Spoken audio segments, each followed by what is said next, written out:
I want you to turn to Genesis chapter 1. ஆதியாகமம் முதலாம் அதிகாரம். If you want to know God's original purpose for man, you must go to Genesis chapter 1. தேவன் மனிதனை குறித்து வைத்திருக்கிற உண்மையான பூரணமான நோக்கத்தை நீங்கள் அறிந்து கொள்ள வேண்டும் என்றால் ஆதியாகமம் முதலாம் அதிகாரத்திற்கு நீங்கள் செல்ல வேண்டும்.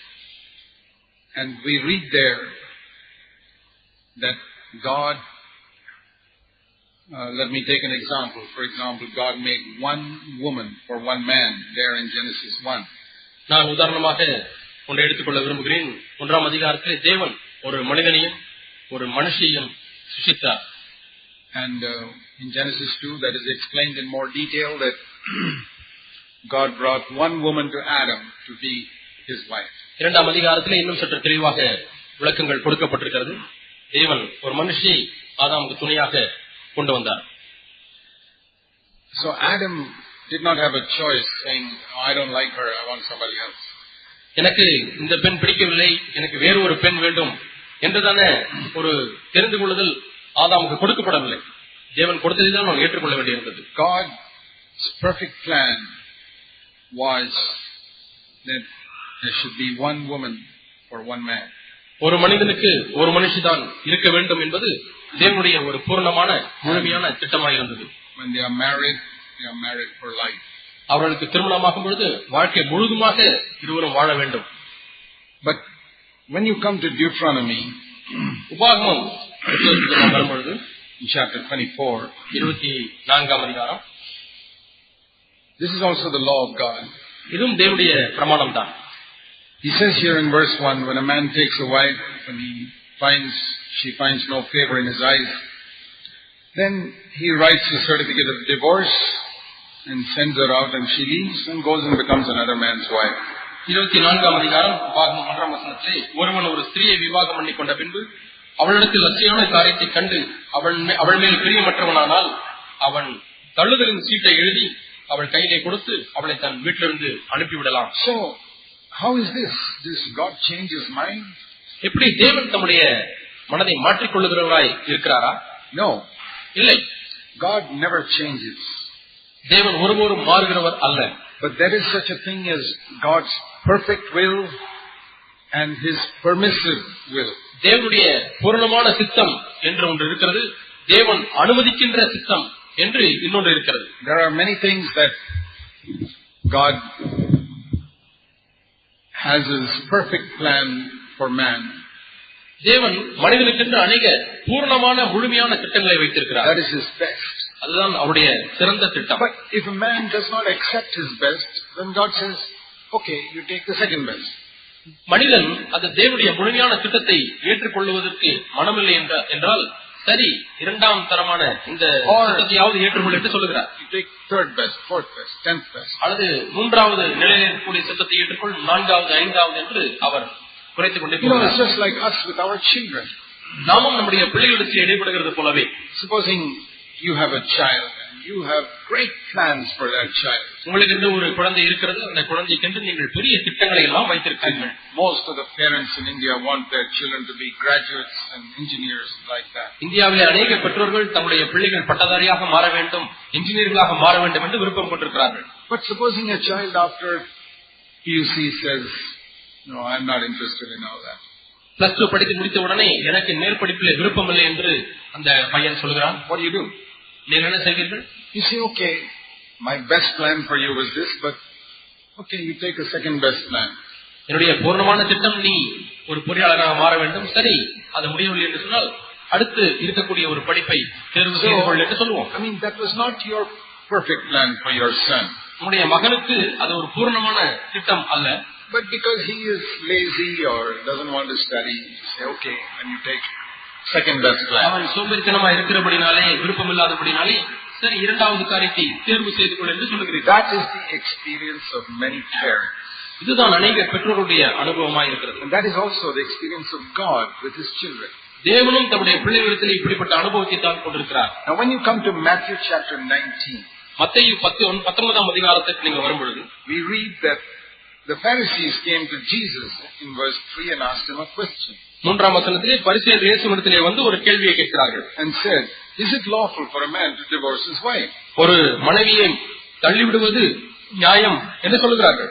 And Jesus said in verse 4, haven't you read in Genesis chapter 1 that God made them only one man and one woman? ஆதியாகமம் 1ஆம் அதிகாரத்திலே மனுஷரை உண்டாக்கினவர் அவர்களை ஆணும் பெண்ணுமாக தான் உண்டாக்கினார் என்பதை நீங்கள் அறியவில்லையா என்று கேட்கிறார். He didn't make two women for Adam. ஆதாமுக்கு 2 மனைவிமார்களை உண்டாக்கவில்லை. And say, okay, you choose which one you want. அந்த 2 பெண்மணிகளிலே எவர்கள் யார் வேண்டும் தெரிந்து கொள்ள என்று சொல்லவில்லை. You have one and when you get tired of her you can choose the other. அல்லது இவர் முதல் மனைவியை நீ வைத்துக் கொள், சலிப்படைந்து விட்டால் 2வது மனைவி வைத்துக் கொள் என்றால் சொல்லவில்லை. No, he said he made only one. ஒரே ஒரு மனைவிதான். So then the Pharisees said, அதற்கு பிறகு பரிசேயர்கள் கேட்கிறார்கள். Then they quoted this verse that we read in Deuteronomy 24.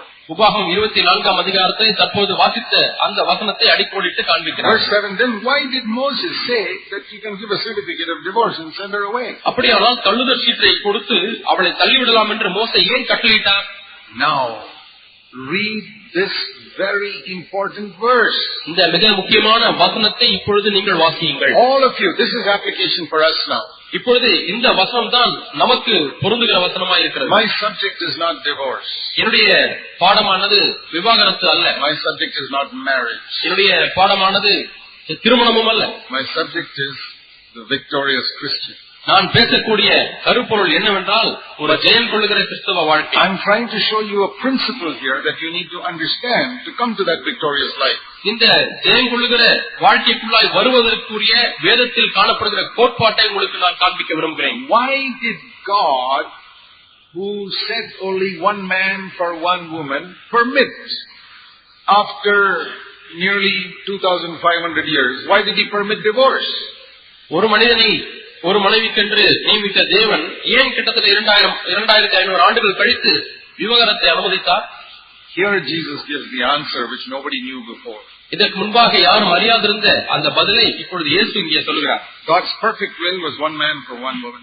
தேவனுடைய பூரணமான திட்டம் ஒரு மனிதனுக்கு ஒரு மனுஷி. But then he modified it to his permissive will.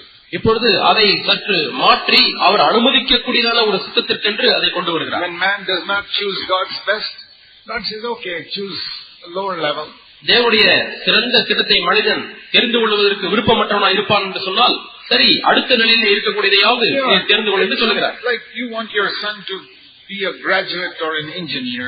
நீங்கள் உங்களுடைய மகன் பொறியாளராக வர வேண்டும் அல்லது பட்டதாரியாக வர வேண்டும் என்று விரும்புகிறீர்கள். He says after 4th standard that is enough for me.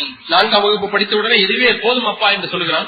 I want to work as one in some scooter mechanic shop cleaning the scooters. நான் இப்பொழுது ஒரு மெக்கானிக் கடையிலே போய் நான் இந்த ஸ்கூட்டர் எல்லாம் சுத்தம் செய்கிறேன், பகுதிகளை சுத்தம் செய்கிறேன் என்று சொல்கிறான். That's not what you planned for your son. உங்களுடைய மகனுக்கென்று நீங்கள் தீர்மானித்த தீர்மானம் அதுவல்ல. But you say, okay, what to do?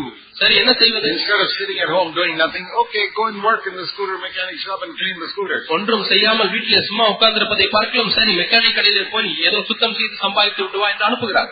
That is your second best or 10th best for your son. உங்களுடைய மகனுக்கென்று நீங்கள் வைத்திருக்கிற 10வது நிலையிலே காணப்படுகிற ஒரு சித்தமாயிருக்கிறது. You know that he is intelligent and capable to reach here, but he's too lazy.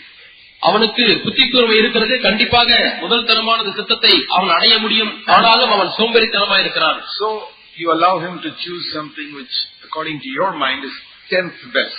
ஆகவே உங்களுடைய மனதின் நிர்ணயத்தின்படி 10வது நிலையிலே இருக்கக்கூடிய காரியத்தை அவன் ஏற்றுக்கொள்ள முடியாய் அனுமதிக்கிறீர்கள். So the same way with God. இதே போலத்தான் தேவனுடைய காரியத்திலே God is a rewarder not of lazy people but of those who diligently seek. தேவனை உண்மையாய் தேடுகிறவர்களுக்குத்தான் பலனளிக்கிறவரை ஒழிய அவர் சோம்பேறித்தனமாய் இருக்கிறவர்களுக்கு பலனளிக்கிறவர் அல்ல. So if somebody does not want to diligently seek him, God says, okay, then you take whatever you want. உண்மையாய் முழு விருப்பத்தோடு கூட உண்மை தேடுவதற்கு எனக்கு மனமில்லை என்று ஒருவன் சொல்வானால் சரி, நீ விரும்புகிறதை தெரிந்து கொள் என்று சொல்லுகிறார். The reason is here. அதனுடைய காரணம் இங்கே காணப்படுகிறது. Verse 8ஆம் வசனம். Because of your hardness of heart Moses permitted it, but from the beginning it was not like that. உங்கள் இருதய கடினத்தின் நிமித்தம் மோசே உங்களுக்கு இடம் கொடுத்தார், ஆனால் ஆதி முதலாய் அப்படி இருக்கவில்லை. So you must know that many things God permits in your life because your heart is hard. உங்களுடைய இருதயம் கடினமாக இருக்கிறபடினாலே தான் தேவன் பல காரியங்களை உங்கள் வாழ்க்கையில் அனுமதிக்கிறார். From the beginning that was not God's plan. ஆனால் ஆதி முதலாய் அது தேவனுடைய திட்டமாக இல்லை. So this is a very important verse to remember, verse 8. ஆகவே 8ஆம் வசனம் நாம் நினைவிலே வைத்துக் கொள்ள வேண்டிய மிக முக்கியமான ஒரு வசனம். Not only for divorce, விவாகரத்துக்கு மட்டுமல்ல, but for everything that God planned for Adam. ஆதாமுக்கென்று தேவன் திட்டம் பண்ணின ஒவ்வொரு காரியத்திலேயும் The principle is this. கோட்பாடு இதுதான். Today, இன்றைக்கு you as a child of Adam are not living the way God wanted you to live. ஆதாமின் பிள்ளையாய் இருக்கக்கூடிய நீங்கள் தேவன் விரும்புகிறபடியான ஒரு வாழ்க்கையை நீங்கள் வாழவில்லை. Why does he allow 99% of believers to live such defeated life? ஏன் 99% விசுவாசிகள் தோற்கடிக்கப்பட்ட கிறிஸ்தவ வாழ்க்கை வாழ முடியாது தேவன் அனுமதித்திருக்கிறார்? Do you know that is true? அது உண்மை என்று உங்களுக்கு தெரியுமா? 99% of born again believers live a life defeated by sin. 99% மறுபடியும் பிறந்த கிறிஸ்தவர்கள் விசுவாசிகள் பாவத்தினால் தோற்கடிக்கப்பட்ட ஒரு வாழ்க்கையை தான் வாழ்ந்து கொண்டிருக்கிறார்கள். How many believers are there in the world who can say, husband and wife can say, we don't raise our voice at each other any time in the whole year? முழு உலகத்திலேயும் எத்தனை விசுவாச கணவன் மனைவிமார்கள் வருஷம் முழுவதும் நாங்கள் ஒருவரை பார்த்து சத்தம் போடுகிறதில்லை என்று சொல்ல முடியும்? Not even 1%. 1% கூட இருக்காது என்று. How many believers, young men and even older men, can say, I go through the whole year without lusting with my eyes? இளைஞர்களும் முதியவர்களும் எத்தனை பேர் ஒரு முழு ஆண்டு முழுவதும் நான் கண்களை இச்சிக்காமல் வாழ்ந்திருக்கிறேன் என்று சொல்லக்கூடிய Not even 1%. 1% கூட இல்லை. Is that God's will? இது தேவனுடைய சித்தமா? No. இல்லை. God's will is very clearly described in the Sermon on the Mount. மலை பிரசங்கத்திலே தேவனுடைய சித்தமானது அழகாக விவரிக்கப்பட்டுள்ளது. A man should overcome anger. மனிதன் கோபத்தை மேற்கொள்ள வேண்டும். He should overcome the lust of the eyes. கண்களின் இச்சையை மேற்கொள்ள வேண்டும். He should overcome telling lies. பொய் சொல்லுவதை மேற்கொள்ள வேண்டும். He should overcome love of money. பண ஆசையை மேற்கொள்ள வேண்டும். He should overcome anxiety. கவலையை மேற்கொள்ள வேண்டும். He should overcome the habit of judging other people. மற்றவர்களை குற்றம் தீர்க்கிற காரியத்திலிருந்து விடுதலையாக வேண்டும். He should overcome the habit of seeking honor from men for his activities. தன்னுடைய கிரியைகளின் மூலமாக மனிதனிடத்திலிருந்து கனத்தையும் மரியாதையும் எதிர்பார்ப்பதை இருந்து மேற்கொள்ள வேண்டும். Control his tongue. தன்னுடைய நாவை அடக்க வேண்டும். How many believers live like that? எத்தனை விசுவாசிகள் இப்படி வாழ்ந்து கொண்டிருக்கிறார்கள்? 1 out of 100.